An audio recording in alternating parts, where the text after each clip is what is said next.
இன்னைக்கு நீங்களும் நானும் ஜீவனோடு இருப்பது அவருடைய கிருபை. இன்னைக்கு நீங்களும் நானும் சுவாசிப்பது அவருடைய கிருபை. இன்னைக்கு நீங்களும் நானும் நல்லா இருப்பது அவருடைய கிருபை. நல்லா வலது கரத்தை உயர்த்தி சொல்லுங்க, அவர் நல்லவர், சர்வ வல்லவர், அவர் கிருபை. ஆமென். அவர் நல்லவர், அவர் கிருபை என்றும் வல்லது. அப்படி சொல்லுங்க, இதுவரை என்னை நடத்தினார், அவர் இதுவரை நடத்தினாரே, கடந்த 7 மாசம் நடத்தினாரே, இனிமேலும் என்னை நடத்துவார், அவர் நல்லவர் நல்லவரே. யோசிச்சு பாருங்க, இந்த 7 மாதத்துல இந்த தேசத்துல நம்ம கூட பழகினவங்க, நமக்கு அறிமுகமானவங்க எத்தனையோ பேர் இந்த பூமியில இல்ல. ஆனா ஆண்டவர் உங்களுக்கு எனக்கும் கிருபையா ஜீவனை கொடுத்திருக்கிறார். அவருடைய கிருபையினால சுவாசிக்கிறோம். யோசிச்சு பாருங்க, இந்த 7 மாதத்துல எத்தனையோ சோதனைகள் நம்முடைய வாழ்க்கையில வந்தது. எல்லா சோதனைகளையும் தப்பிப்பதற்கு தேவன் நமக்கு உதவி செய்தார். அல்லேலூயா. எத்தனையோ தேவைகள் நம்முடைய வாழ்க்கையில வந்தது. லாக்டவுன் காலத்துல வேலை இல்ல, வருமானம் இல்ல. ஆனா ஒரு நாள் கூட கர்த்தர் நம்மை குறைவில்லாமல் நடத்தினார். சத்தமா அல்லேலூயா சொல்லுங்க. அல்லேலூயா. ஒரே ஒரு ஸ்டேட் சாங் நம்ம பாடுவோமா? சோதனை நேரத்தில் பலன் தந்தார், அவர் நல்லவர் நல்லவர். கைது பாடுங்க. என் தேவைகள் யாவையும் தந்தாரே, அவர் நல்லவர் நல்லவரே. சொல்லுங்க, சோதனை நேரத்தில் பலன் தந்தார், அவர் நல்லவர். அவர் மட்டும் பலன் தரல, நம்மளை உயிரோட இருக்க முடியாது. தந்தாரே, அவர் நல்லவர் நல்லவரே. அவர் நல்லவர், அவர்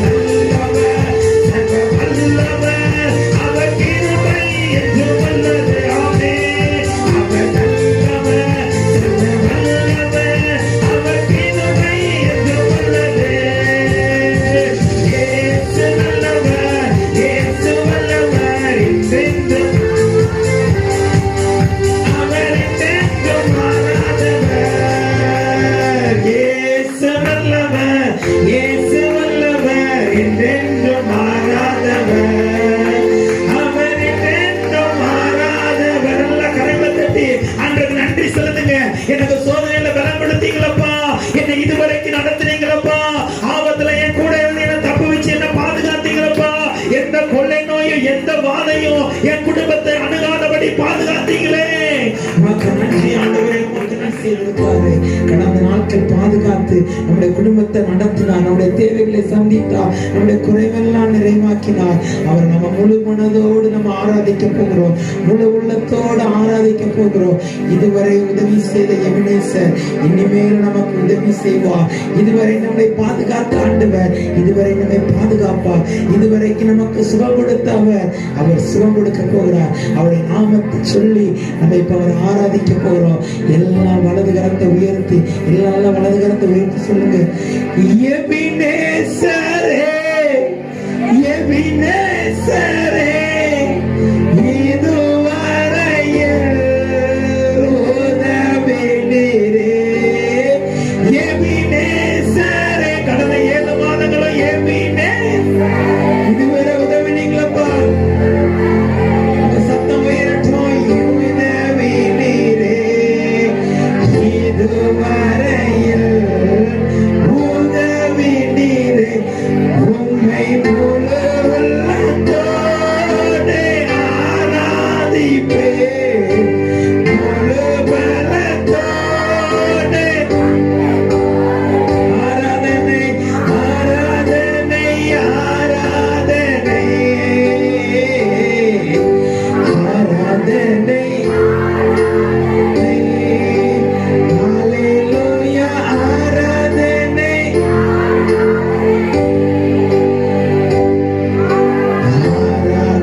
என்னாகும் 23:23.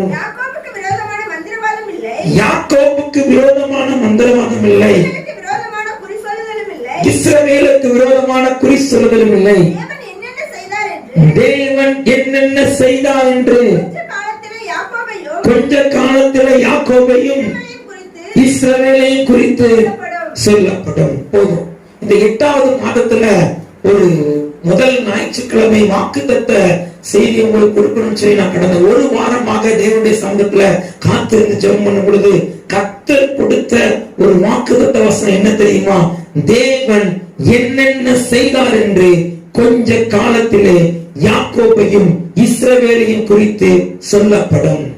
ஒருவேளை நீங்க நினைக்கலாம், இந்த 2021 வருஷம் முதல் மாதம் கர்த்தர் எனக்கு வாக்குத்தத்தம் கொடுத்தா இன்னைக்கு வரைக்கும் அந்த வாக்குத்தத்தம் அந்த வசனம் என் வாழ்க்கையில நிறைவேறவே இல்லையே, ஆண்டவர் எனக்கு எதுவுமே செய்யலையே என்று சொல்லி ஒரு கேள்விக்குறியோட நீங்க இந்த காலை ஆராதனைக்கு வந்திருக்கலாம். கர்த்தர் உங்களை பார்த்து சொல்றாரு, தேவன் என்னென்ன செய்தார் என்று கொஞ்ச காலத்திலே யாக்கோபையும் இஸ்ரவேலையும் குறித்து அறிவிக்கப்படும். விசுவாசிக்கிறவங்க சத்தமா ஒரு அல்லேலூயா சொல்லுங்க. நம்முடைய தேவன் வாக்குத்தத்தத்தின் தேவன், அவர் வாக்குத்தத்தத்தை நிறைவேற்றுகிற தேவன். என்னாகும் 23ஆம் அதிகாரம் 19ஆம் வசனத்தை வாசிச்சு பாருங்க. அந்த வசனத்துல ஒவ்வொரு வரியா வாசிங்க. முதல் வாசிங்க. பொய் சொல்ல போதும், பொய் சொல்ல தேவன் ஒரு மனிதன் அல்ல. இன்னைக்கு மனிதர்கள் அநேகர் வாக்கு கொடுப்பாங்க, அவங்க கொடுத்த வாக்க அவங்க என்ன செய்ய முடியாது, அவங்களால நிறைவேற்ற முடியாது. இல்ல அப்படின்னா நம்முடைய மனதுக்கு ஆறுதலா இருக்கிற மாதிரி, இல்லைன்னா நம்ம மனதுக்கு சந்தோஷமா இருக்கிற மாதிரி அவங்க என்ன செய்வாங்க அப்படின்னா வாக்கு கொடுப்பாங்க. உதாரணத்துக்கு 2 பேர் நண்பர்கள் இருக்கிறாங்க அப்படின்னா, நம்ம கஷ்டப்படும் போது நம்முடைய நண்பர் சொல்லுவான், நம்ம நல்லா இருக்கும் போது நண்பர் சொல்லுவான், நீ பயப்படாத, உனக்கு எல்லா சூழ்நிலை நிச்சயம் கூட நான் இருப்பேன், உனக்கு நான் உதவி செய்வேன் அப்படின்னு சொல்லி அவங்க என்ன செய்வாங்க, வாக்கு கொடுப்பாங்க. ஆனா அந்த வாக்கு என்ன செய்ய முடியாது, நிறைவேற்ற முடியாது. அந்த வாக்கு பொய்யாயிரும். ஆனால் நம்முடைய தேவன் பொய் சொல்வதற்கு அவர் என்ன இல்ல, மனிதன் அல்ல. அது கடந்து வாசிங்க. மனம் மாற அவர் மனுபுத்திரனும் அல்ல. அவர் வாக்குத்தத்தம் கொடுக்கும் போது எப்பேற்பட்ட மனநிலைமையில இருந்தாரோ அதே மனநிலைமையில கர்த்தர் வாக்குத்தத்தத்தை அவர் என்ன செய்வார், நிறைவேற்றுவார். நான் சொல்றது புரியுதா எல்லாருக்கும்? அவர் மனம் மாற அவர் என்ன இல்ல, மனுபுத்திரனும் அல்ல. வேதத்தை வாசிச்சு பாருங்க. ஆபிரகாமுக்கு 75 வயதா இருக்கும் போது கர்த்தர் வாக்கு கொடுத்தார், நான் உன்னை ஆசீர்வதித்து உன்னை பெருக பண்ணுவேன் என்று சொல்லி 75 வயதுல கர்த்தர் என்ன செய்தார், வாக்கு கொடுத்தார். இப்ப ஆபிரகாமுக்கு 99 வயதாயிற்று. இப்பவும் அவர் என்ன செய்கிறார்? திரும்பவும் ஆபிரகாமோடு பேசும்போது சொல்கிறார், நான் சர்வ வல்லமை உள்ள தேவன், உனக்கு கொடுத்த வாக்குத்தத்தத்தை நான் என்ன செய்வேன்? நிறைவேற்றுவேன். யோசிச்சு பாருங்க, 24 வருஷம் ஆயிட்டுங்க. வாக்குத்தத்தம் கொடுத்து எத்தனை வருஷம் ஆயிட்டு? 24 வருஷம் ஆயிட்டு. ஆண்டவர் சொல்றாரு, நான் கொடுத்த வாக்குத்தத்தத்தை நிறைவேற்றுவதற்கு நான் சர்வ வல்லமை உள்ள தேவன். அவர் எல் ஷடாய், அவர் சர்வ வல்லமை உள்ள தேவன். நீங்க நினைக்கலாம், கர்த்தர் கொடுத்த வாக்குத்தத்தம் என் வாழ்க்கையில நிறைவேறக்கூடிய சூழ்நிலையே இல்லைன்னு சொல்லி. அவர் எல் ஷடாய், அவர் சர்வ வல்லமை உள்ள தேவன். விசுவாசிக்கிறவங்க சத்தமா ஒரு அல்லேலூயா சொல்லுங்க. அவர் உங்களுக்கு கொடுத்த வாக்குத்தத்தத்தை நிறைவேற்றுவதற்கு அவர் சர்வ வல்லமை உள்ள தேவன். ஏன்னு சொன்னால் யோசிச்சு பாருங்க, 75 வயசுல ஆபிரகாமுக்கு ஒரு பலன் இருந்திருக்கும், அப்படிதானே? 75 வயசுல ஒரு பலன் இருந்திருக்கும். 99 வயசு ஆகும் போது அந்த பலன் என்ன செஞ்சிருக்கும்? குறைஞ்சிருக்கும், அப்படிதானே? ஒரு 25 வருஷத்துக்கு முன்னாடி இந்த பலன் இப்ப உங்களுக்கு இருக்கா? 5 வருஷத்துக்கு முன்னாடி அந்த பலன் நிறைய பேருக்கு இல்ல, அப்படிதானே? 5 வருஷத்துக்கு முன்னாடி அந்த பலன் நிறைய பேருக்கு இல்ல. ஆனா ஆண்டவர் 75 வயசுல ஆபிரகாம் கொஞ்சம் பலனா இருக்கும் போது வாக்கு கொடுக்கிறார், நான் என்ன செய்வேன்? சந்ததியை ஆசீர்வதிப்பேன். இப்ப 99 வயசுல ஆபிரகாமுடைய பலன் குறைஞ்சிட்டு, சாராளுடைய கர்ப்பமும் செத்து போயிட்டு, ஆனா ஆண்டவர் சொல்லுகிறார், நான் சர்வ வல்லமை உள்ள தேவன். அல்லேலூயா. அவர் வாக்குத்தத்தம் கொடுக்கும் போது என்ன மனநிலைமை இருந்தாலோ அதே மனநிலைமையில கர்த்தர் உங்களுக்கு வாக்குத்தத்தத்தை நிறைவேற்றுவார். எத்தனை பேர் விசுவாசிக்கிறீங்க? நீங்க நினைக்கலாம், இதுவரைக்கும் ஆண்டவர் என் வாழ்க்கையில எதுவுமே செய்யல, எனக்கு கொடுத்த வாக்குத்தத்தம் எதுவுமே நிறைவேற நினைக்கலாம். இந்த 8வது மாதத்துல கர்த்தர் உங்களுக்கு கொடுத்த வாக்குத்தத்தத்தை நிறைவேற்றுவதற்கு அவர் சர்வ வல்லமை உள்ள தேவனாக இருக்கிறார். நல்ல விசுவாசத்தின் கரங்களை தட்டி ஆண்டவரை மகிமைப்படுத்துவோமா? என் வாழ்க்கையில வாக்குத்தத்தத்தை நிறைவேற்றுவதற்கு நீ சர்வ வல்லமை உள்ள தேவனாக இருக்கிறீர். ஒரு வசனத்தை வாசிப்போமா? என்னாகமம் 23ஆம் அதிகாரம் 21ஆம் வசனத்தை வாசிங்க. அவர் யாக்கோபிலே அக்கிரமத்தை காண்கிறதும் இல்லை, இஸ்ரவேலில் குற்றம் பார்க்கிறதும் இல்லை, அவர்களுடைய தேவனாகிய கர்த்தர். போதும். அவர் வசனம் என்ன சொல்லுது? அவர்களுடைய தேவனாகிய கர்த்தர். அடுத்து வாசிங்க. அவர்களோட இருக்கிறார்.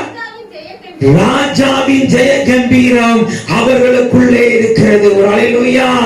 ராஜாவுடைய ஜெய கம்பீரத்தை ஆண்டவர் நமக்கு கொடுத்திருக்கிறார். ஒரு ராஜா யுத்தத்துக்கு போகும்போது அவர் யுத்தத்துல ஜெயித்தார் அப்படின்னா அவர் எப்படி தலையை தங்க போட்டு அழுதுட்டு வருவாரு?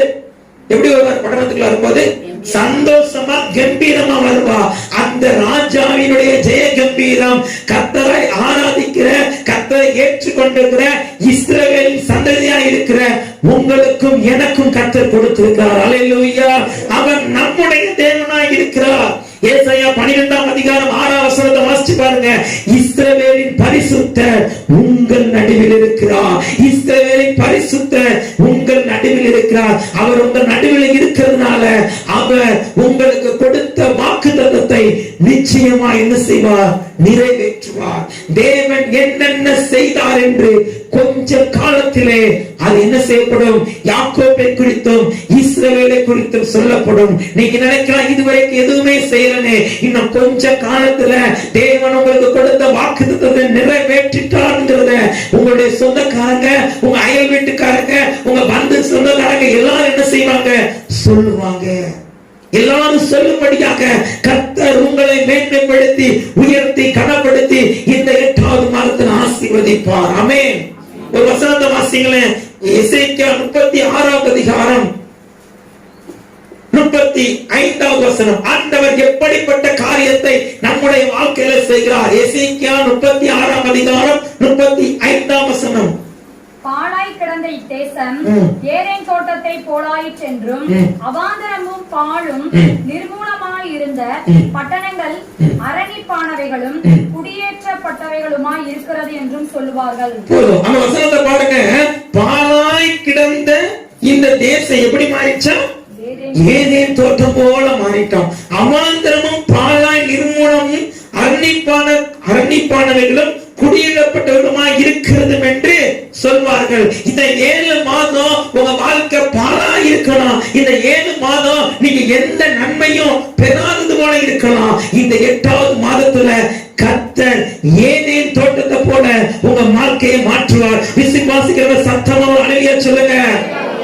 ஆண்டவருடைய வசனத்தை நம்ம எப்ப சொல்லும் போதே அது ஆமென் அல்லேலூயான்னு சொல்லி அதை நம்ம என்ன செய்யணும்னா ரிசீவ் பண்ணணும். அதை என்ன செய்யணும்? ஏற்றுக்கொள்ளணும். அப்படிதானே? அதை ஏற்றுக்கொள்ளணும். அதை நம்ம ஏற்றுக்கொள்ளல அப்படின்னா அந்த ஆசீர்வாதம் நமக்கு என்ன செய்யாது? வராது. ஆசீர்வாதம் நமக்கு வருமா? வராது. ஆண்டவருடைய வசனத்தை நம்ம பெற்றுக்கொள்ளும் போது நமக்கு என்ன ஏதோ கத்துறான் கலத கத்துன மாதிரி அப்படி உட்கார்ந்து கூடாது. என்ன செய்யணும்? வசனத்தை ஏற்றுக்கொள்ளணும். ஏனென்று சொன்னால் இந்த வேதத்துல சொல்லப்பட்ட அத்தனை ஆசீர்வாதமும் நம்முடைய வாழ்க்கையில் என்ன செய்யும்? நிறைவேற. வசனம் சொல்கிறது, வானமும் பூமியும் ஒளிந்து போகும், என் வார்த்தையோ ஒரு நாள் ஒளிந்து போகாது. இங்க வசனம் சான்று சொல்றாரு, பாழாய் கிடந்த இந்த தேசம் எப்படி மாறுமா? ஏதேன் தோட்டத்தை போல மாறுமா? பாழாய் கிடந்த தேசம் அப்படின்னா அந்த தேசத்துல ஒண்ணுமே இல்ல. ஒண்ணுமே இல்லாத தேசம். ஏதேன் தோட்டத்துல எல்லா ஆசீர்வாதம் இருந்தது, எல்லா கனி விருட்சம் இருந்தது, எல்லா செழிப்பு இருந்தது.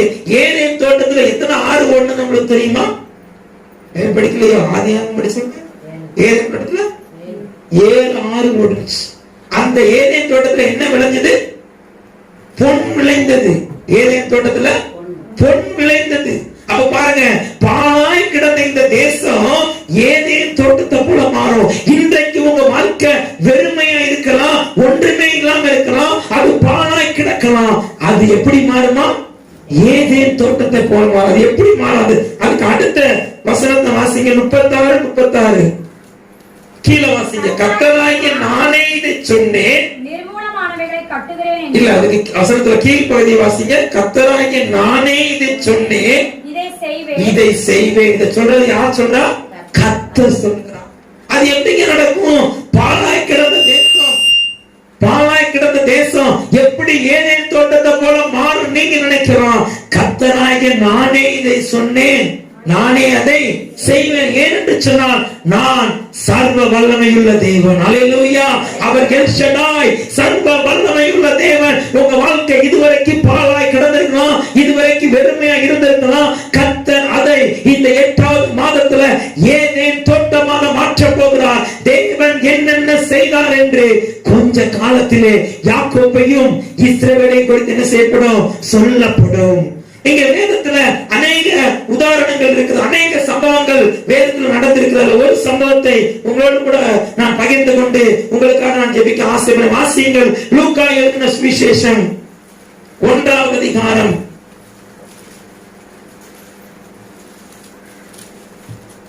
7வது வசனத்தை வாசிங்க. எலிசபெத் மலடியா இருந்தபடியினால் அவர்களுக்கு பிள்ளை இல்லாதிருந்தது. வயது சென்றவர்களாயும் இருந்தார்கள். போதும். இந்த லூக்கா 1வது அதிகாரத்தை நீங்க வாசிச்சு பார்த்தீங்கன்னா அதுல ஒரு தம்பதியை பற்றி எழுதப்பட்டிருக்கிறது, எலிசபெத் சகேரியா. இந்த எலிசபெத்தோட பேர் எப்படி போட்டு? மலடியா இருந்தால். இப்ப யோசிச்சு பாருங்க, எலிசபெத்துடைய ஊர்ல இருக்கிறவங்க, எலிசபெத்துடைய சொந்தக்காரங்க, பந்தக்காரங்க எல்லாருமே அவளை எப்படி கூட்டிருப்பாங்க? முத பேர் சொல்லி கூட்டிருப்பாங்க. நாளாக அவளை எப்படி கூட்டிருப்பாங்க? மலடி. இன்னைக்கு இந்த உலகம் நம்ம வாழ்க்கையில என்ன குறைவு இருக்குதோ அந்த குறைவை சொல்லிதான் அந்த உலகம் என்ன செய்யும்? கூப்பிடும். அப்படிதானே? ஒருத்தங்க கடன் வாங்கி ரொம்ப கஷ்டப்பட்டாங்கன்னா அவளை என்ன சொல்லுவாங்க தெரியுமா? அவங்க கடன்காரன். ஒருத்தன் வியாதியில கிடந்தான்னு என்ன சொல்லுவாங்க? அவன் நோயில கிடக்கான். அப்படிதான் சொல்லுவாங்க. ஒருத்தன் குடிச்சிட்டே என்ன சொல்லுவோம்? அவன் குடிகாரன். அவனுடைய பேரு என்ன செய்யுது? மாற்றப்படுகிறது. இங்க எலிசபெத்தோட வாழ்க்கை மலடி என்கிற பெயரால அது என்ன செய்கிறது? அழைக்கப்படுகிறது. எலிசபெத்தை எல்லாரும் எலிசபெத் சொல்லிட்டு மலடி. தேவதூதனே அந்த வசனத்தை நீங்க வாசிச்சு பாருங்க. தேவதூதன் மலடியா எண்ணப்பட்ட எலிசபெத் இப்ப கர்ப்பவதியா இருக்கிறார். தேவதூதன் அப்படிதான் சொல்றாங்க. ஊரார் எல்லாரும் என்ன சொல்றாங்க? எலிசபெத்தை மலடி மலடி மலடின்னு சொல்றாங்க. எலிசபெத்தோட வாழ்க்கை பாழாய் கிடந்தது. ஆனா ஆண்டவர் எலிசபெத்தோட வாழ்க்கையில ஒரு அற்புதம் செய்தார். எலிசபெத்தோட பாழாய் கிடந்த வாழ்க்கையை ஏதேன் தோட்டத்தை போல மாற்றினார். எலிசபெத்தோட வயிற்றிலிருந்து ஒரு தீர்க்கதரிசியை கர்த்தர் நம்முடைய வேதத்தில் எழுப்பி கொடுத்தார். இன்னைக்கு உங்களுடைய வாழ்க்கை பாழாய் கிடக்கிறதா? உங்களுடைய வாழ்க்கையில ஒரு நன்மை இல்லாம இருக்கிறதா? கர்த்தர் உங்க வாழ்க்கைய ஏதேன் தோட்டத்தை போல மாற்றுவார். இங்க வசனம் சொல்லுகிறது எலிசபெத் மலடி, அவ எல்லார்ட்டையும் நிந்திக்கப்படுகிறா, எல்லாரிடத்திலையும் அவமானப்படுத்தப்படுகிறா. அன்றைக்கு நீங்க ஒருவேளை ஏதோ ஒரு சூழ்நிலை நினைத்து உங்க குடும்பத்தில் உள்ளவங்க 10 ஜனத்தா எல்லாரும் என்ன செய்யலாம், உங்களை அவமானப்படுத்தலாம், உங்களை ஏகலமா பேசலாம், உங்களை நிந்திக்கலாம். ஆனா கர்த்தர் உங்களுக்கு கொடுத்த வாக்குத்தத்தத்தை நிறைவேற்றும் போது கர்த்தர் இவர்களுக்கு இந்த அற்புதம் செய்திருக்கிறார் என்று சொல்லி உங்களை யார் புறம்பா பேசினாங்களோ, யார் உங்களை நிந்திச்சாங்களோ அவர்களே சொல்லும்படியாக வைத்தார். எலிசபெத்தோட வாழ்க்கையில் அதான் நடந்தது. ஒரு வசனத்தை வாசிங்க. எலிசபெத் 1ஆம் அதிகாரம் 58ஆம் வசனத்தை வாசிங்க.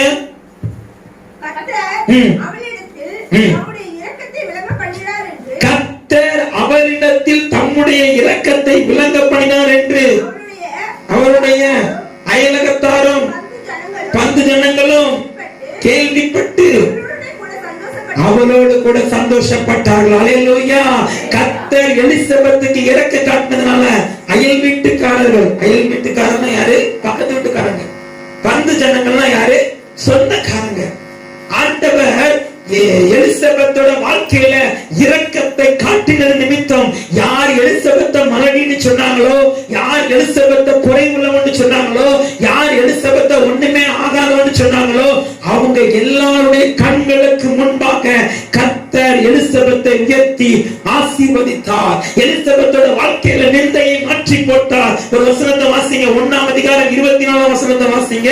நாட்களுக்கு பின்பு அவன் மனைவியாகிய எலிசபெத்து கர்ப்பவதியாகி ஜனங்களுக்குள்ளே எனக்கு உண்டாயிருந்த நிந்தையை நீக்கும்படியாக கர்த்தர் இந்த நாட்களில் என் மேல் கடாட்சம் வைத்தார். எலிசபெத் சொல்கிறார், என் வாழ்க்கையில் இருந்த நிந்தையை நீக்கும்படியாக கர்த்தர் என் மேல் என்ன பண்ணாரா? கடாட்சம் வைத்தார். உங்க வாழ்க்கையில் இருக்கிற நிந்தை, உங்க வாழ்க்கையில் இருக்கிற அவமானம், நீங்க சந்தித்து வருகிற பிரச்சனை எல்லாவற்றையும் மாற்றும்படியாக கர்த்தர் இந்த மாதத்துல உங்களுக்கு ஒரு அற்புதம் செய்வார். கர்த்தர் என்னென்ன செய்தார் என்று உங்களை குறித்து சொல்லப்படும். உங்களை குறித்து என்ன சொல்லப்பட்டதோ அதை விட அந்த எலிசபெத்தை குறித்து என்ன சொல்லப்பட்டது? நிந்தைக்கு மேல பிள்ளை இல்லாங்களா மலடின்னு சொல்லி நிந்தை அவமானத்தை சந்திச்சா.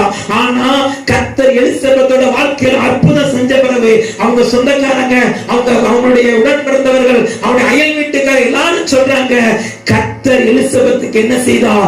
இரக்கத்தை காட்டினார். உங்களுக்கு கர்த்தர் என்ன வாக்குத்தத்தம் கொடுத்திருக்கிறாரோ அந்த வாக்குத்தத்தத்தின் நிறைவேறுதலை உங்க சொந்தக்காரங்க, உங்க அயல் வீட்டுக்காரங்க, உங்களை நிந்திச்சவங்க எல்லாரும் பார்க்கும்படி கர்த்தர் வைக்க போகிறார். விசுவாசிக்கிறவங்க நல்ல கைகளை தட்டி இயேசுவின் நாமத்துல இந்த மாதத்துல அந்த ஆசீர்வாத வாக்குத்தத்தை வாழ்க்கை நிறைவேறுவதா இயேசுவின் நாமத்துல நிந்தை அவமானம் மாறட்டும். ஆமென். அல்லேலூயா. அந்த எலிசபெத்தோட வாழ்க்கையில அற்புதம் செய்த ஆண்டவர் நம்முடைய வாழ்க்கையில அற்புதம் செய்வார். விசுவாசிக்கிறீங்களா? அந்த எலிசபெத்தை யாரெல்லாம் மலடின்னு சொன்னாங்களோ, எலிசபெத்தை யாரெல்லாம் சொன்னாங்களோ அவங்க எல்லாரும் முன்னாடி கர்த்தர் என்ன செய்வார் அப்படின்னா உயர்த்தி கனப்படுத்தி ஆசீர்வதித்தார். இன்னொரு வசனத்தை வாசிங்க. லூக்கா 1ஆம் அதிகாரம் 65ஆம் வசனம். அவர்களை சுற்றி வாசமாயிருந்த யாவருக்கும் பயம் உண்டாயிற்று. அவர்களை சுற்றி வாசமாயிருந்த யாவருக்கும் பயம் உண்டாயிற்று. அடுத்த வாசிங்க. மேலும் யூதேயாவின் மலைநாடெங்கும் இந்த வர்த்தமானங்கள் எல்லாம் சொல்லிக் கொள்ளப்பட்டது. ஒரு காரியத்தை நீங்க நல்லா கவனிங்க. இன்னைக்கு நம்ம எல்லாருமே நினைப்பது என்னன்னா, நம்ம பிரச்சனை யாருக்குமே வெளியே தெரியக்கூடாது. தெரிஞ்சா எல்லாரும் நம்மளை ஏறணுமா பேசுவாங்க அப்படின்னு நம்ம யாருக்குமே தெரியக்கூடாது அப்படின்னு நினைப்போம். ஆனா நம்ம பிரச்சனை தெரிஞ்சு எல்லாரும் நம்ம நினைச்சவங்க ஏகனமா பேசுவாங்க. ஒரு 10 பேர் உங்களுக்கு ஏகனமா பேசுறாங்க அப்படின்னா ஆண்டவர் உங்க வாழ்க்கையில் அற்புதம் செஞ்ச பிறகு 100 பேருக்கு நீங்க சாட்சியா இருப்பீங்க. எத்தனை பேர் விசுவாசிக்கிறீங்க? இங்க பாருங்க, எலிசபெத்தை மலடின்னு சொன்னது ஒரு சின்ன கூட்டம் தான். ஆனா இப்ப பாருங்க, யூதேயா எங்கும் அந்த மலைநாடு எங்கும் தேவன் செய்த அற்புதத்தை குறித்து அவர்கள் கேள்விப்பட்டு சந்தோஷப்பட்டார்கள், பயப்பட்டார்கள். அல்லேலூயா. நீங்க நினைச்சுக்கிட்டு இருக்கலாம், என்னுடைய கடன் பிரச்சனை, என்னுடைய தேவை, என்னுடைய வியாதி இது எப்படி மாறும்னு சொல்லி கர்த்தர் உங்களுக்கு செய்யற அற்புதத்தை பார்த்து அவங்களுக்குள்ள எப்பா இவங்க தேவன் எப்படிப்பட்டவர் அப்படின்னு சொல்லி அவங்களுக்குள்ள பயம் உண்டாக ஆரம்பிச்சிடும். ஏனென்று சொன்னால் யூத ராஜசிங்கம் உங்களோடு கூட இருக்கிறார். கர்த்தர் உங்களோடு கூட இருந்தார்னா இப்பேற்பட்ட அற்புதத்தை நீங்க என்ன செய்வீங்க, பார்ப்பீங்க. யார் உங்களை ஏகனமா பேசினாங்களோ, யார் உங்களை நிந்திச்சாங்களோ, அவங்க பயப்படும்படியான அற்புதத்தை கர்த்தர் இந்த மாதத்துல உங்க வாழ்க்கையில செய்வார். விசுவாசிகளோட சத்தமா ஒரு அல்லேலூயா சொல்லுங்க. எலிசபெத்தோட வாழ்க்கையில செய்தார், இன்றைக்கு உங்க வாழ்க்கையில செய்வார். எலிசபெத்தோட வாழ்க்கையில ஆண்டவர் இந்த அற்புதத்தை செய்வதற்கு அவர்கள் 3 காரியத்தை பண்ணார்கள். அது என்ன 3 காரியம் என்பதை நம்ம வேகமா பார்ப்போமா? முதலாவது லூக்கா எழுதின சுவிசேஷம் 1ஆம் அதிகாரம் 6வது வசனத்தை வாசிங்க.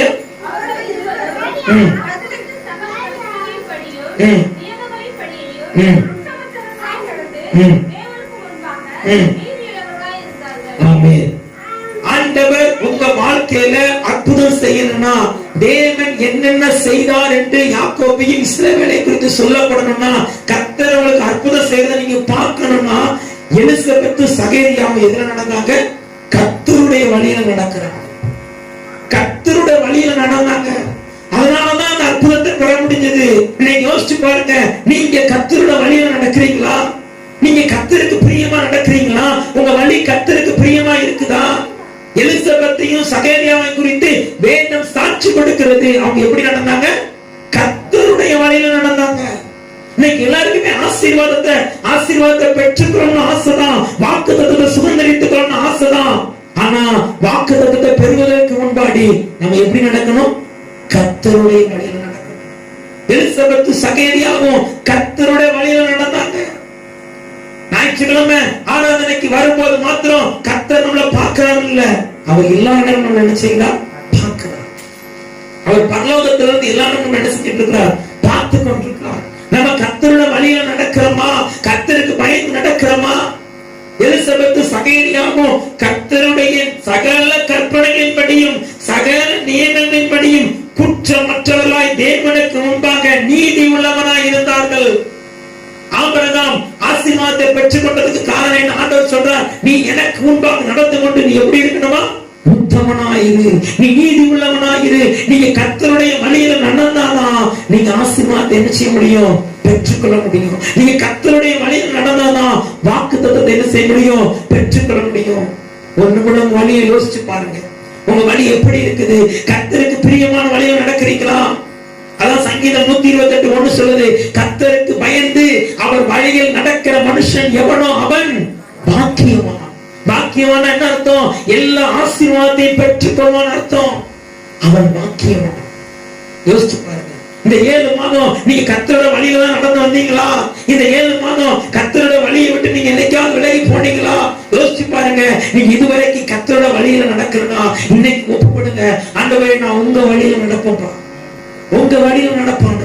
இந்த வசனத்துக்கு நீங்க கீழ்ப்படிஞ்சாலும் உங்க வாழ்க்கையில ஆசீர்வாதம் வரும். ஏதோ கடமைக்கு வசனத்தை வாசிக்கிறதுனால, வாக்குத்தத்த வசனத்தை நம்ம பைபிள்ல எழுதி வைக்கிறதுனாலயோ, வசனத்தை டெய்லி பார்க்கிறதுனால வராது.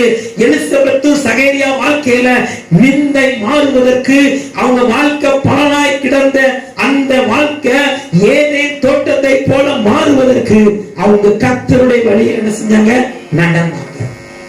இரண்டாவது, அவங்க வாழ்க்கையில ஆசீர்வாதம் நிறைவேறுவதற்கு அவங்க என்ன செஞ்சாங்க? லூக்கா 1ஆம் அதிகாரம் 8ஆம் வசனம் வாசிங்க.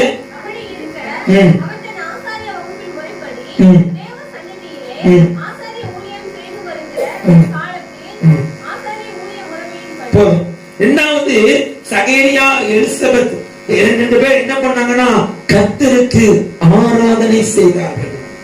கர்த்தருக்கு ஆராதனை செய்தார்கள். ஞாயிற்றுக்கிழமை கர்த்தருடைய ஓய்வு நாள். ஓய்வு நாளை பரிசுத்தமாக ஆசரிக்க நினைப்பாய் என்று கர்த்தர் நமக்கு கட்டளை எழுதி கொடுத்திருக்கிறார்.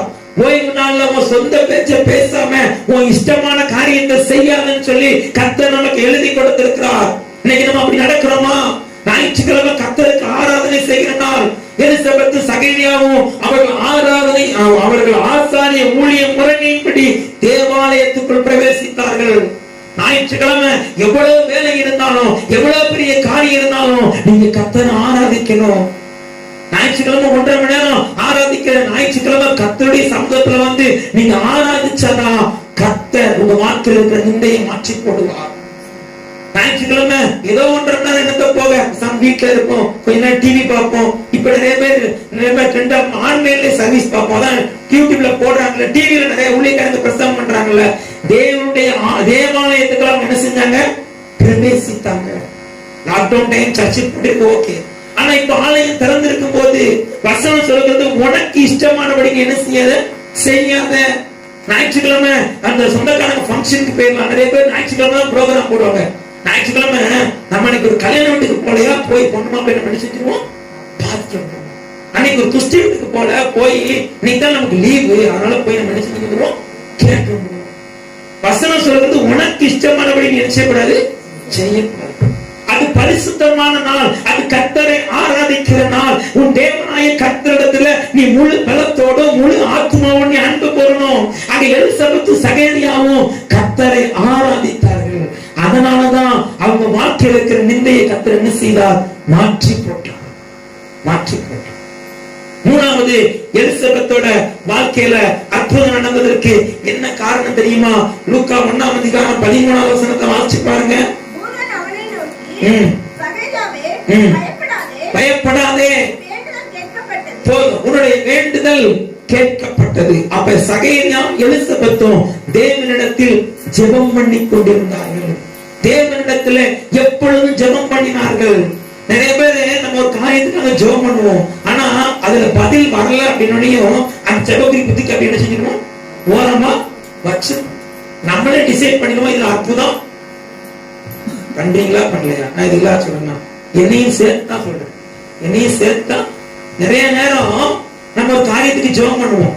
வீட்டுக்கார ரட்சிக்கப்படணும்னு ஜெபம் பண்றீங்கன்னு வைங்க, உங்க பிள்ளை மாறணும்னு ஜெபம் பண்றீங்கன்னு வைங்க, ஒரு 2 வருஷம் ஜெபம் பண்றீங்க, இல்ல 2 மாசம் ஜெபம் பண்றீங்க, அதுல பதில் வரலன்னு நம்ம என்ன செஞ்சிருவோம், தூக்கி போறோமா. அப்ப நமக்குள்ள என்ன இல்ல, விசுவாசம் இல்ல. நாம் ஆராதிக்கிற தேவன் சர்வ வல்லமை உள்ளவர், அவர் சர்வ வல்லமை உள்ளவர், அவரால் கூடாத காரியம் ஒன்றுமே இல்ல. ஆனா எலிசபெத் சகேரியாவும் வயசான காலத்துல கூட அவங்க என்ன செஞ்சுக்கிட்டு இருந்தாங்க, ஜெபம் பண்ணிக்கிட்டு இருந்தாங்க. அப்படிதானே? அவங்க ஜெபம் பண்ணிக்கிட்டு இருந்ததுனாலதான் தூதன் சொல்றாரு, உன்னுடைய வேண்டுதல் என்ன செஞ்சது, கேட்கப்பட்டது. உன்னுடைய வேண்டுதல் கேட்கப்பட்டது. யோசிச்சு பாருங்க, இதுவரைக்கும் நீங்க எந்தெந்த காரியத்துலாம் இதுல அற்புதம் நடக்காதுன்னு சொல்லி ஜெப குறிப்பத்துக்கு ஓரமா வச்சிருக்கீங்களோ அந்தந்த காரியத்துக்கு இனிமே நீங்க ஜெபம் பண்ண ஆரம்பிங்க. இந்த மாதத்துல பதில் வரும். இந்த மாதத்துல அற்புதத்தை நீங்க பாப்பீங்க. இந்த மாதத்துல சகேரியாவின் வேண்டுதலை கேட்டு தூதனை அனுப்புனது போல கர்த்தர் உங்களுக்கு தூதனை அனுப்புவார். அவர் நம்முடைய ஜெபத்தை கேட்கிறவர். ஏனென்று சொன்னால் அவரால் முடியாத காரியம் ஒண்ணுமே இல்ல. அப்ப நம்முடைய வாழ்க்கையில தேவன் என்னென்ன செய்தார் என்று நமக்கு கொஞ்ச காலத்துல யாக்கோபைக்கும் இஸ்ரவேலை குறித்து அறிவிக்கப்படும். ஆண்டவர் உங்க நிர்ணய மாற்றணும்னா கர்த்தர் உங்களுக்கு அற்புதம் செஞ்சிருக்கிறார் என்கிற உங்க அயல் வீட்டுக்காரங்க, உங்க சொந்தக்காரங்க எல்லாரும் தெரிஞ்சுக்கணும் அப்படின்னா நீங்க 3 காரியத்தை செய்யணும். முதலாவது, தேவன் கர்த்தருடைய வழியில நடக்கணும். 2வது, கர்த்தருக்கு என்ன செய்யணும், ஆராதனை செய்யணும். ஞாயிற்றுக்கிழமை அப்படின்னாலே 8 மணிக்கு ஆராதனைனா முடிஞ்சது 7:55 எல்லாரும் என்ன செஞ்சிடணும், வந்துடணும். அப்படின்னா 8 மணிக்காவது என்ன செஞ்சிடணும், வந்துடணும். நாம் யாரை ஆராதிக்கிறோம், சர்வ வல்லமை உள்ள தேவன். அவர் சொல்றாரு, என் நாமத்தை பிரஸ்தாபப்படுத்தும் எந்த ஸ்தானத்தில் நான் வந்து உங்களை ஆசீர்வதிப்பேன். அப்ப இங்க யாரு வரா, சர்வ வல்லமை உள்ள தேவன் வர்றாரு. ஆனா நம்ம இஷ்டத்துக்கு லேட்டா ஏதோ கடமைக்கு ஆலயத்துக்கு வரும்போது பயபக்தியோட வரணும், பயத்தோட வரணும். நான் என் தேவனை பார்க்க போறேன், என் தேவனை ஆராதிக்க போறேன்னு சொல்லி அவரிடத்துல பயபக்தியோட வரணும். ஞாயிற்றுக்கிழமை எந்த ப்ரோக்ராம் நினைச்சு கூடாது, போடக்கூடாது. ஞாயிற்றுக்கிழமை கர்த்தரை ஆராதிக்கணும். ஆராதனை முடிஞ்சாலும் வீட்டுல போய் வேலையெல்லாம் முடிச்சுட்டு இங்க கர்த்தர் என்ன வார்த்தை பேசினாரோ அதை எடுத்து கொஞ்ச நேரம் நீங்க என்ன செய்யணும், தியானிக்கணும். கர்த்தருடைய வசனத்தை நீங்க தியானிக்கணும். வசனத்துல கர்த்தருடைய வசனத்துல பிரியமா இருந்து இரவும் பகலும் அதை தியானிக்கிற மனுஷன் பாக்கியவான், அவன் செய்வதெல்லாம் வாய்க்கும். ஞாயிற்றுக்கிழமை ஆராதனை முடிஞ்சு தூக்கி வச்ச பைபிள மறுவாரம் தூசி தட்டி நீங்க கொண்டு வந்தீங்கன்னா ஆசீர்வாதத்தை என்ன செய்ய முடியாது, பெற முடியாது. நீங்க ஆராதனை முடிஞ்சு வீட்டுக்கு போன உடனே சிக்கன் பண்ணலாமா மட்டன் பண்ணலாமா என்ன செய்யணும், அதெல்லாம் பண்ணி நல்லா சாப்பிடுங்க. ஆனா அந்த வசனத்தை நீங்க என்ன செய்யணும், யோசிக்கணும், அதை தியானிக்கணும். கர்த்தர் எனக்கு என்ன வாக்கு கொடுத்தா, எலிசபெத் வாழ்க்கையில எப்படி அற்புதம் நடந்தது, அந்த அதிகாரத்துக்கு 4 தடவை 5 தடவை மாறி மாறி மாறி அந்த வசனத்தை என்ன செய்யணும், வாசிக்கணும். உனக்கு தெரியுமா, நீ பைபிளை மட்டும் நீ எத்தனை டைம் படிச்சாலும் சரி, ஒவ்வொரு டைம் படிக்கும் போதும் அதுல ஒரு புதுமை இருக்கும். எத்தனை பேர் அதை உணர்ந்திருக்கீங்க? நீங்க ஆதியாகமத்துல இருந்து வெளிப்படுத்தின வரைக்கும் இதை நீங்க ஒரே அதிகாரத்தை ஒரே நாளையில 10 தடவை நீங்க வாசிங்க. 10 தடவையும் ஆவியானவர் ஒவ்வொரு புதுமையை உங்களுக்கு கற்றுக் கொடுப்பார். அல்லேலூயா. நான் அனுபவிச்சிருக்கேன். எத்தனையோ தடவை ஒரே அதிகாரம் தான். உதாரணத்துக்கு சங்கீதம் 91 நீங்க 10 தடவை வாசிங்க. 10 தடவை வாசிக்கும் போதும் ஆண்டவர் புதுவிதமான காரியங்கள் என்ன செய்வார்? கற்றுக் கொடுப்பார். அப்ப இரண்டாவது நம்முடைய வாழ்க்கையில் ஆசீர்வாதம் நிறைவேறணும்னா நம்ம நினைச்சு கர்த்தருக்கு ஆராதனை செய்யணும். மூன்றாவது ஜெபம் பண்ணணும். கர்த்தர் கொடுத்திருக்கிற அந்த வாக்குத்தத்த வசனத்தை வைத்து நம்ம இந்த வாழ்க்கையில எதுல அற்புதம் நடக்கணுமோ அதை வச்சு நம்ம என்ன செய்யணும்? ஜெபம் பண்ணணும். கடைசியா முக்கியமான ஒரு காரியம் இருக்குது. அது என்ன தெரியுமா? தேவனுடைய சமூகத்துக்கு வரணும். கர்த்தருடைய பார்வையில நம்ம இருக்கணும். கர்த்தருடைய பார்வையில நம்ம என்ன செய்யணும்? இருக்கணும். ஆபிரகாம் கர்த்தர் வாக்கு கொடுத்தார். வாக்கு கொடுத்துட்டு அவர் சொல்றாரு, என்ன சொல்றாரு அப்படின்னா, நீ எனக்கு முன்பாக நடந்து கொண்டு நீ உத்தமனா இரு, நீ என்னுடைய பார்வையில இரு. நம்ம இன்னைக்கு ஆசீர்வாதத்தை பெறும்போது மட்டும் அவனுடைய சமூகத்துல ஜோம் பண்ணிட்டு தேவனுடைய சமூகத்துல தேடிட்டு மற்ற நேரம் அவருடைய சமூகத்தை விட்டு விலகி போனோம் அப்படின்னா நம்ம வாழ்க்கை என்ன வராது? ஆசீர்வாதம் வராது. தேவனுடைய சமூகத்துக்குள்ள இருக்கணும். இங்க பாருங்க, ஒரு சம்பவத்தை நான் வாசிக்கிற வசனத்தை ஆதியாகமம் 31 அதிகாரம் 3 வசனம். கர்த்தர் யாக்கோபை நோக்கி, உன் பிதாக்களுடைய தேசத்திற்கும் உன் இனத்தாரிடத்திற்கும் நீ திரும்பி போ, நான் உன்னோடே கூட இருப்பேன் என்றார். போதும். இங்க யாக்கோபுட்ட ஆண்டவர் சொல்றாரு, நீ உன்னுடைய இனத்தார் அண்டையிலையும் உன்னுடைய சகோதரர் எல்லாத்தையும் விட்டுட்டு வந்து அங்கே நீ போ அப்படின்னு சொல்லி கர்த்தர் யாக்கோபுக்கு தரிசனமாகி சொல்றார். அந்த 31 ஆதியாகமம் 31 அதிகாரம் 18 வசனத்துல கடைசி வாசிங்க. 31 அதிகாரம் 18 வசனத்துல கடைசி. கானான் தேசத்தில் இருக்கிற என் தகப்பனாகிய ஈசாக்கினிடத்திற்கு போக புறப்பட்டான். கர்த்தர் சொன்ன உடனே யாக்கோபு என்ன செஞ்சான்? போக புறப்பட்டான். ஆனா யாக்கோபுக்குள்ள ஒரு பயம். என்ன பயம் அப்படின்னா, யாக்கோபு பத்தி ஏசாட்ட போய் கேட்ட ஏசா என்ன சொல்லுவான்? இவன் ஏமாத்துறவன், இவன் ஏமாற்றுக்காரன், இவன் ஏமாத்துறவன். அவன் மாமா லாபான்ட்ட போய் ஐயா யாக்கோபு எப்படி அப்படின்னு கேட்டா மாமா என்ன சொல்ற தெரியுமா? அவன் திருட்டு போய், அவன் திருட்டு போய். அப்ப யாக்கோபுடைய பேரு 2 இடத்துல 2 விதமான சுவாபத்து நிமித்தம் என்ன செய்து சொல்லப்படுது. அப்படிதான் நான் சொல்றது புரியுதா எல்லாருக்கும்? யாக்கோபை பத்தி அவன் அப்பாட அவன் அண்ணன்ட்ட போய் கேட்டான், அவன் தம்பி எப்படிப்பான்னு கேட்டான். அவன் என்ன சொல்லுவான்? ஏமாத்துறவையா, எனக்கு கொடுத்து எனக்கு பெற வேண்டிய ஆசீர்வாதத்தை என்ன செஞ்சுட்டான்? ஏமாத்தி எடுத்துட்டான். ஒரு கூழுக்கு ஒரு சாப்பாடு கேட்டதுக்கு ஒரு சேஷ்ட புத்திரபாதம் எழுதி கொடுன்னு சொல்லி ஏமாத்தி வாங்கிட்டான் அப்படின்னு சொல்லுவான். லாபான்ட்ட போய் ஐயா மரணம் எப்படியான்னு கேட்டா அவர் என்ன சொல்லுவாங்க? அவன் திருட்டு போய்யா இங்க இருந்து எல்லாத்தையும் என்ன செஞ்சிட்டான்? திருட்டளவாய் கொண்டு போயிட்டான் அப்படிங்கிறான். அவன் திருடிட்டு வரல, அவன் லேயம் தான் செஞ்ச திருடிட்டு வந்தான். ஆனா யாக்கோபு என்ன சொல்லுவான்? திருட அப்படிமா. அப்ப யாக்கோபுக்கு ஒரு நிலையான பேர் இல்லை, அப்படிதானே? ஒரு நிலையான நாம இல்ல. இப்பதான் கர்த்தர் யாக்கோபை சந்திக்கிறார். சந்தித்து யாக்கோபுக்கு ஒரு புதிய நாமத்தை தருகிறார். அல்லேலூயா. நீங்க ஆண்டவரை என்னைக்கு ஏற்றுக்கொண்டீங்களோ, ஆண்டவருடைய நாமத்தை என்னைக்கு நீங்க ஏற்றுக்கொண்டீங்களோ, கர்த்தர் உங்களுக்கு ஒரு புதிய நாமத்தை கொடுக்கிறார். அல்லேலூயா. ஏசாயா 62:2 வாசிச்சு பாருங்க. கர்த்தருடைய வாய் சொல்லும் புது நாமத்தினால் நீ அழைக்கப்படுவாய், நீ எப்சிவா என்றும் பியூலா என்றும் சொல்லப்படுவாய். உன் தேசம் வாழ்க்கைப்படும், உன் தேசம் வாழ்க்கைப்படும். இப்ப கர்த்தர் யாக்கோபோட வாழ்க்கையில வந்த பிறகு, கர்த்தர் யாக்கோபுடைய பேரை மாத்தின பிறகு ஒரு காரியம் நடக்குது. அந்த வசனத்தை நீங்க நல்லா வாசிச்சீங்கன்னா, என்னாகும் 24 அதிகாரம் 5 வசனத்தை நீங்க வாசிங்க. என்னாகும் 24:5. உன் கூடாரங்களும் இஸ்ரவேலின் வாசஸ்தலம் எவ்வளவு பாருங்க. யாக்கோபை இதுக்கு முன்னாடி ஏமாத்துறவன், திருட அப்படின்னு பல பேர் இருந்துச்சு. ஆனா யாக்கோபை கர்த்தர் சந்தித்து ஆசீர்வதித்த பிறகு அந்த யாக்கோபை சபிக்க வந்த அந்த தீர்க்கதரிசி சொல்றான், யாக்கோபை உன் கூடாரங்களும் இஸ்ரவேலின் வாசஸ்தலங்களும் எவ்வளவு அழகானவைகள். இப்ப நம்முடைய வீட்டுல இருக்கிற ஏதாவது குறைய நம்ம கண்டுபிடிக்கணும் வைங்களேன், நமக்கு பிடிக்காத கூப்பிட்டு வீட்டுக்கு சாப்பிட கூப்பிட்டீங்கன்னு, நம்ம பிடிக்காத நீங்க வீட்டுக்கு சாப்பிட கூப்பிட்டீங்கன்னா அதனால சாப்பிட்டு சும்மா போக மாட்டான். என்ன இந்த பீரோடு இப்படி இருக்கு, என்ன இந்த கட்டில் இப்படி இருக்கு, நம்ம வீட்டை பத்தி என்ன செய்வாங்க? குறை சொல்லுவாங்களா சொல்ல மாட்டாங்களா? இந்த மைனி நாத்தனா அவங்க எல்லாம் வந்தாங்கன்னா வீட்டுக்கு சாப்பிட்டு என்ன செய்ய மாட்டாங்க, சும்மா எங்க வீட்டுல நாங்க தூத்து பெருக்கி சுத்தமா வீடாயாது அப்படின்னு நினைச்சுவாங்க. இல்லாத சொல்றேன்னா அப்படி போலதான சொல்லுவாங்க. ஆனா இங்க பிள்ளையாம் தீர்க்கதரிசி யாக்கோபை சபிக்கிறதுக்காக வர்றாரு. யாக்கோபையும் இஸ்ரவேல் என்ன செய்ய வர்றாரு? சபிக்க வராது. என்ன 24 அதிகாரம் 1ஆம் வசனத்தை வாசிச்சு பாருங்க. அது வாசிங்க வசனத்தை.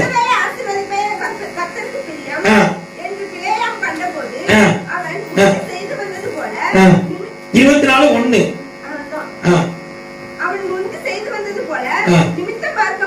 போதும். அப்ப பிள்ளையாம் எதுக்கு வராரு? இஸ்ரவேல் ஜனங்களை சபிக்க வருகிறார். யாக்கோபை சபிக்க வந்த ஆள் சொல்றாரு, யாக்கோபை உன் கூடாரங்களும் இஸ்ரவேலே வாசஸ்தலங்களும் எவ்வளவு அழகானது. அப்ப யாக்கோபு தேவனுடைய சமூகத்தங்களை வரும்போது, தேவனிடத்துல திரும்பும் பொழுது யாக்கோபோட வாழ்க்கை என்ன செய்கிறது? மாற்றப்படுகிறது. ஒரு புதிய நாமத்தை கொண்டு கர்த்தர் அழைக்கிறார். இதுவரைக்கும் உங்க வாழ்க்கை எப்படி இருந்தாலும் கர்த்தர் ஒரு புதிய நாமத்தினால் அழைக்கிறார். உன் கூடாரங்களும் உன் வாசஸ்தலங்களும் எப்படி இருக்குதா? எவ்வளவு அழகானவை. அல்லேலூயா. அவருடைய சமூகத்துக்குள்ள நீங்க வரணும். தேவனுடைய சமூகத்துல வந்தானா தேவன் என்னென்ன செய்தார் என்று உங்களை குறித்து என்ன செய்யப்படும்? அறிவிக்கப்படும். இன்னொரு சம்பவம் இருக்குது. அந்த வசனத்தை வாசிக்கலாம். ரூத் 1ஆம் அதிகாரம் 22ஆம் வசனம். ரூத் 1:22. நான் நிறைவுள்ளவளாய் போனேன். கர்த்தர் என்னை வெறுமையாய் திரும்பி வர பண்ணினார். கர்த்தர் என்னை சிறுமைப்படுத்தி சர்வ வல்லவர் என்னை கிளேசப்படுத்தி இருக்கையில் நீங்கள் என்னை நகோமி என்பானேன் என்றார். இப்ப ரூத் எங்க வர்றா அப்படின்னா பெத்லெகேமுக்கு வர்றா. எங்க வர்றா? பெத்லெகேமுக்கு வர்றா. பெத்லெகேம் அப்படின்னா அப்பத்தின் வீடுன்னு அர்த்தம். அப்பத்தின் வீடுன்னு அர்த்தம். ரூத் பெத்லெகேமுக்கு வர்றா. வந்து அவ சொல்றா, நான் எப்படி போனேன்? நிறைவுள்ளவராய். ஆனா அந்த முதல் அதிகாரத்தை நீங்க முதல் வசனத்தை வாசி பாத்தீங்கன்னா பெத்லெகேம்ல ஒரு பஞ்சம் உண்டாயிற்று. பெத்லெகேம்ல ஒரு பஞ்சம் உண்டாயிற்று. பஞ்சம் உண்டானதுனால அவன் என்ன பண்ணாங்க அப்படின்னா மோவாபுக்கு போயிட்டான். பெத்லெகேம் அப்பத்தின் வீடு. தேசத்துல பஞ்சம் வந்தா என்ன? ஆண்டவரை ஆராதிக்கிற பிள்ளைகளோட வீட்டுல பஞ்சம் வராது. ஆனா நகோமி என்ன பண்ணிட்டா? அவ தன்னுடைய இஷ்டத்தின்படி அவ என்ன செஞ்சிட்டா? தேவனுடைய சமூகத்தை விட்டு அவ எங்க போயிட்டா? மோவாபுக்கு போயிட்டான். தேவனுடைய சமூகத்தை விட்டு போயிட்டு வரும்போது அவ வாய்னாலேயே சொல்றா, நான் இங்க இருந்து எப்படி போனேன்? நிறைவுள்ளவனா போனேன். நிறைய பேருக்கு ஆலயத்துக்கு வரும்போது ஆலயத்தை குறித்த மகிமை என்ன செய்யாது? தெரியாது. தேவனுடைய சமூகத்துல இருக்கும்போது தேவனுடைய மகிமை தெரியாது. நிறைய பேர் பலம் பண்ணி சொல்லுவாங்க, வெயில் நிழலோட அருமை எங்க தெரியும்? வெயில்ல தெரியும். நிழலோட அருமை ஆண்டவருடைய தேவனுடைய சமூகத்துல இருக்கிற ஆசீர்வாதம். தேவனுடைய சமூகத்துல இருக்கும்போது நம்ம சர்ச்சில் ஜெபம், ஆண்டவரை எனக்கு எதுவுமே செய்யலையா, இந்த 7 மாசம் என் வாக்குத்தத்தத்தை நீ நிறைவேற்றவே இல்லை ஆண்டவரை, நான் ஜெபம் பண்ணி என்ன செய்ய அப்படின்னு சொல்லி முறுமுறுப்போட நம்ம ஆலயத்துக்கு வர்றோம். ஆனா இங்க அவ என்ன பண்றா? தேவனுடைய சமூகத்தை விட்டு போன பிறகு சொல்றா, நான் நிறைவுள்ளவளாதான் போனேன், ஆனா இப்ப எப்படி இருக்கிறேன்? குறைவோட இருக்கிறேன். தேவனுடைய சமூகத்தை விட்டு நம்ம போனோம் அப்படின்னா நம்முடைய வாழ்க்கையில என்ன வரும்? குறைவு வரும். ஆனாலும் ஆண்டவர் நகோமியை கைவிடல. ரூத் 4ஆம் அதிகாரம் 14ஆம் வசனத்தை வாசி பாருங்க. கர்த்தர் உனக்கு தயவு செய்தார்னு சொல்லி அந்த ஊரார் எல்லாரும் என்ன செஞ்சாங்க? பேசினாங்க. யார் நகோமியை பார்த்து பரிதாபப்பட்டாங்களோ, யார் நகோமியை நிந்திச்சாங்களோ, அவங்க எல்லாரும் இப்ப என்ன சொல்றாங்க? கர்த்தர் நகோமிக்கு என்ன செஞ்சாரு? தயவு பண்ணிட்டார். அவருடைய சமூகத்துக்கு வந்தாதான் அந்த தயவை நம்ம என்ன செய்ய முடியும்? பெற்றுக்கொள்ள முடியும். நீங்க தேவனுடைய சமூகத்துல வந்தீங்கன்னா, இழந்து போயிருந்தீங்கன்னா, அந்த இழந்து போனதை நீங்க என்ன செய்வீங்க? திரும்ப பெறுவீங்க. நீங்க திரும்ப பெறுவீங்க. ஒருவேளை ரூத் மட்டும் அந்த பஞ்ச காலத்துல அவ மோவாபுக்கு போகல அப்படின்னு சொன்னா அவ எல்லாத்தையும் இழக்க வேண்டிய சூழ்நிலையே வந்திருக்காது. உண்மையா இல்லையா? வந்திருக்காது. ஏனென்றால் நம்முடைய ஆண்டவர் பஞ்ச காலத்துல கூட நம்மளை திருப்தியாக்கி போஷிக்கிறவர். பஞ்ச காலத்துல திருப்தியாக்கி போஷிக்கிறவர். ரூத் தேவ சமூகத்தை விட்டு போனதுனால அவ தன்னுடைய புருஷனை இழந்தா, தன்னுடைய பிள்ளைகளை இழந்து போனார்.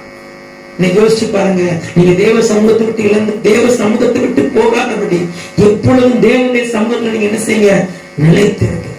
இன்னொரு உதாரணம் இருக்குது. இளையகுமாரன் தன்னுடைய தகப்பனை விட்டு அவன் என்ன செஞ்சான், விலகி போனான், பிரிந்து போனான். தேவனுடைய சமூகத்தை விட்டு அப்பாவுடைய வீட்டை விட்டுட்டு அவன் என்ன செஞ்சான், விலகி போனான்.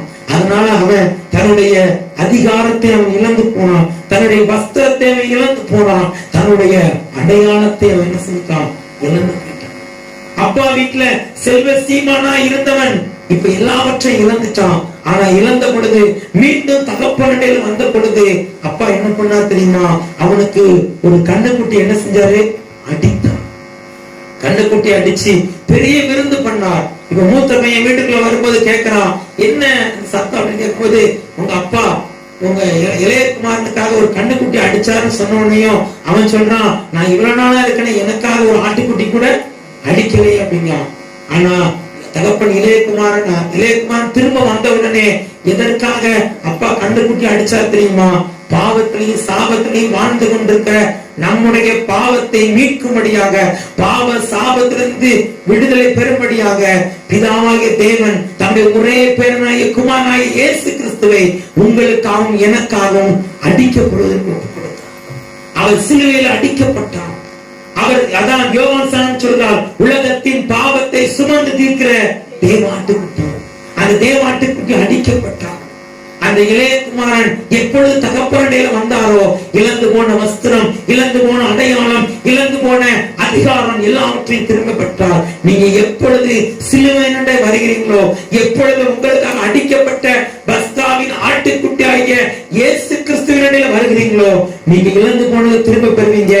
தேவன் என்னென்ன செய்தார் என்று உங்களுக்கு கொஞ்ச காலத்தில் அறிவிக்கப்படும். உங்களுக்கு சொன்ன வாக்குத்தத்தங்கள் நிச்சயமாக வாழ்க்கையில நிறைவேறும். யோசிச்சு பாருங்க, உங்க வழி கர்த்தருக்கு பிரியமா இருக்குதா? நீங்க கர்த்தருக்கு ஒழுங்கா ஆராதனை செய்றீங்களா? கர்த்தரிடத்துல கரெக்டா ஜெபம் பண்றீங்களா? தேவனுடைய சமூகத்துல நிலைச்சிருக்கிறீங்களா? இந்த 4 காரியத்தை நீங்க செஞ்சீங்கன்னா கர்த்தர் உங்களுக்கு செய்யற அற்புதத்தை உங்களை நிந்திச்சவங்க, உங்களை பரிகாசம் பண்ணவங்க எல்லாரும் பார்க்கும்படி கர்த்தர் உங்களை உயர்த்தி கனப்படுத்தி ஆசீர்வதிப்பார். எல்லாரும் ஜெபம் பண்ண முடியாது,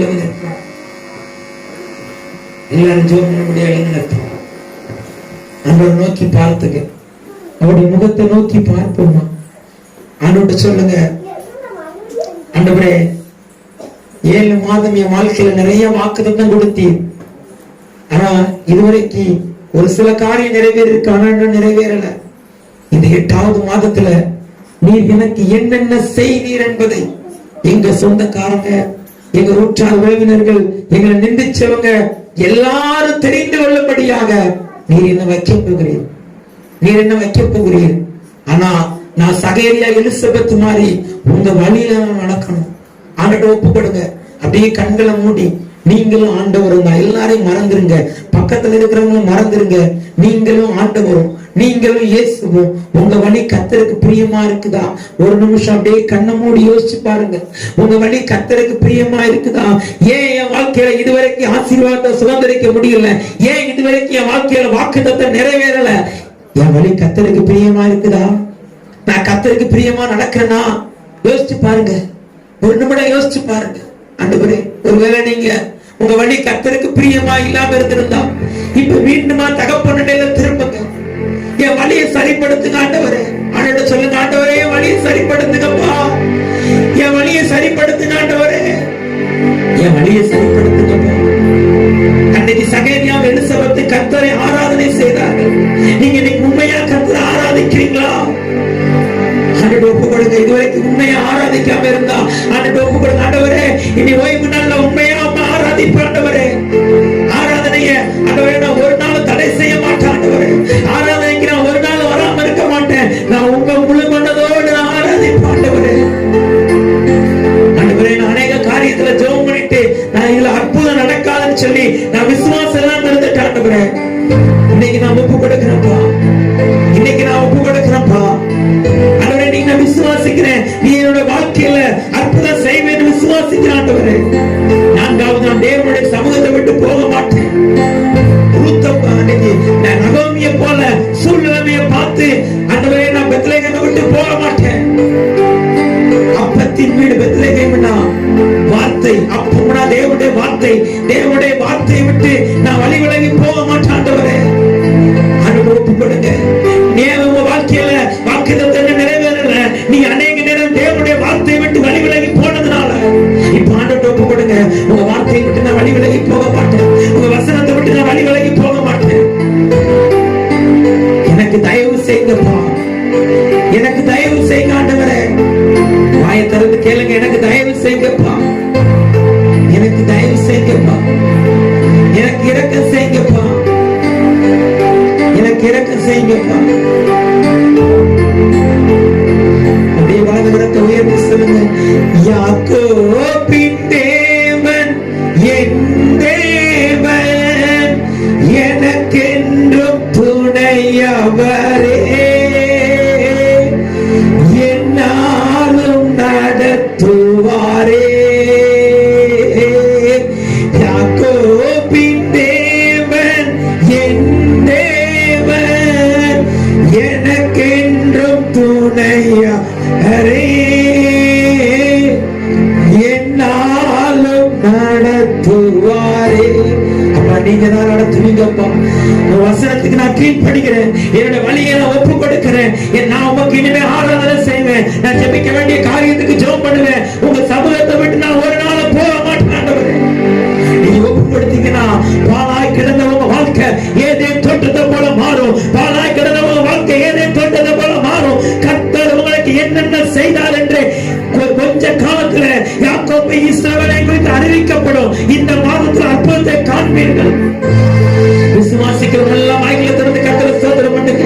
ஆண்டவர் என்னோடு தான் பேசியிருக்கிறார், எனக்கு வாக்குத்தத்தத்தை நிறைவேற்றுவார். நல்ல கரங்களை தட்டி அவருக்கு நன்றின்னு சொல்லுங்க. பாலாய் கிடந்த என் தேசம் செழிப்பாய் மாறுவதற்காக ஸ்தோத்திரம். என் வாழ்க்கையில வாக்குத்தத்தம் நிறைவேறுவதற்காக ஸ்தோத்திரம். இந்த வார்த்தையை அடியேற்றது செவிச்சு காணும். என்னுடைய கடமையை நான் எல்லா துதிக்க நம்ம உமக்கே செலுத்துகிறோம். இயேசுவின் மூலம் ஜெபிக்கிறோம் நல்ல பிதாவே.